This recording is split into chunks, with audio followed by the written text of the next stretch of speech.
हाय नमस्कार. आज मी इकडे शूट करायला आली आहे अमूल्यसाठी, माझ्या साडीच्या नव्या ब्रँडसाठी एक गाणं जे रेकॉर्ड केलंय हितेश मोडक यांनी, अभय जोधपूरकर यांच्या आवाजात आहे.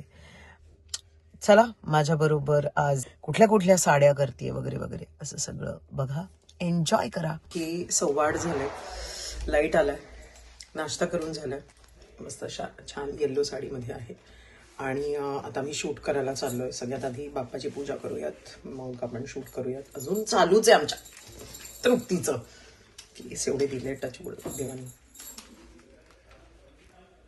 आता आम्ही आलोय लुक 2 वर. ऍक्च्युली जिकडे आम्ही बनारसी साड्या ज्या आहेत त्या थोड्या साऊथ इंडियन स्टाईलमध्ये नेसणार आहोत. त्यांची एक फार वेगळी ब्युटी असते. बनारसी साड्या आम्ही त्या स्टाईलमध्ये थोड्या नेसणार आहोत. So let's see. आता मी तिसरा लुक करतोय, तिसरा. आता मी नेसलेली साडी ही खड्डी जॉर्जेट आहे. अत्यंत सुळसुळीत साडी असते, इतकी सुंदर, अंगाला चिकटते, काय सांगू तुम्हाला. सो मला ॲब्सोल्युटली फेवरेट साडीज. आणि 2 आता मी त्याच्यात केला. एक येल्लो कलर जो आहे तो माझ्या साड्यांच्या कलेक्शनमध्ये पाहिजे म्हणजे पाहिजेच, म्हणजे त्याच्याशिवाय आपल्याला चालतच नाही बाबा. येल्लो तर पाहिजेच.